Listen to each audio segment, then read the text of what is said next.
So, you probably don't know this, but there are about 1 billion bikes in the world right now.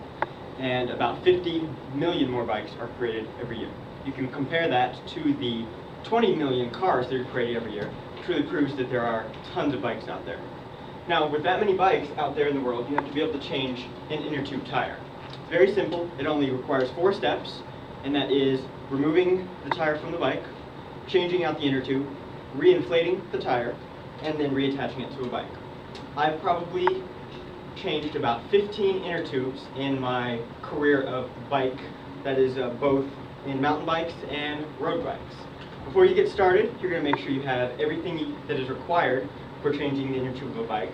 You're going to need a brand new inner tube, a butter knife, you need some napkins, and a bike pump.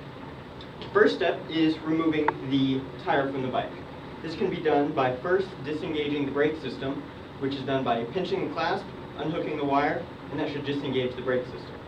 After that's disengaged, you can remove the bolt that hooks it up to the frame by either using a wrench on this side, or sometimes they have a quick toggle on this side. After you have that done, as long as you are doing the front tire, it should just pull away. If you're doing the rear tire, you need to make sure that you take the chain away from the gear system. After you have your tire away from the bike, you need to make sure that you've removed most of the air out of the tire.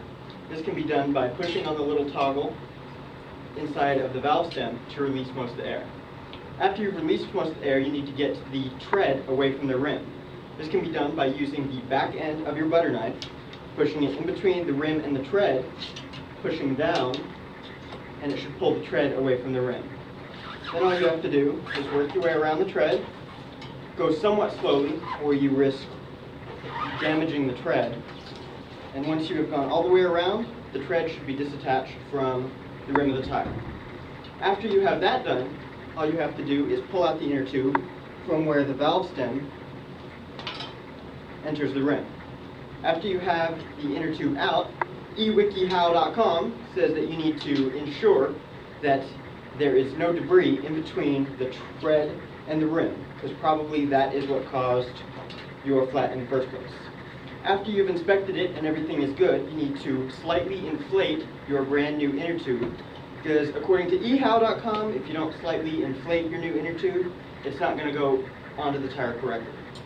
After you've slightly inflated it, all you need to do is find the hole where the old valve stem was, enter the new valve stem, and then push the inner tube in between the tread and the rim of the tire.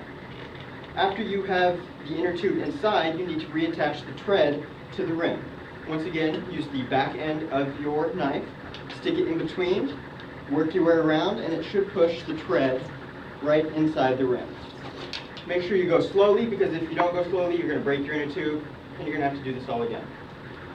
After you have the new inner tube inside the tread, all you need to do is step number 3, which is reinflating the tire. Reinflating the tire is as simple as plugging in your bike pump to the valve stem and pumping it up slowly, keeping in mind that there are limitations on the inner tube. You can find the limitations either on the tread of your tire or in the inner tube package.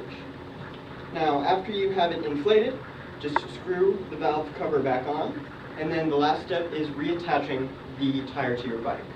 This is done by basically putting it back where it was, and then rescrewing on the bolts. Once again, either with the quick clasp or a wrench. Now, if you did do the rear tire, you need to put the chain back on the braking, the spoke system. It doesn't matter which gear, because when you pedal your bike, it'll go to the correct one. Re-engage the brake system with the clasp, and then use your napkins to make sure that you don't have any grease on your braking system. Because if you have any grease on there, it probably won't brake that well. So now you should be able to completely change any new inner tube on one of your busted tires. If you have any questions, I refer you to online. And make sure you're prepared every time you go biking with not only the new inner tube, but a trusty butter knife and a bike pump, because otherwise you'll be turned from a biker to a hitchhiker.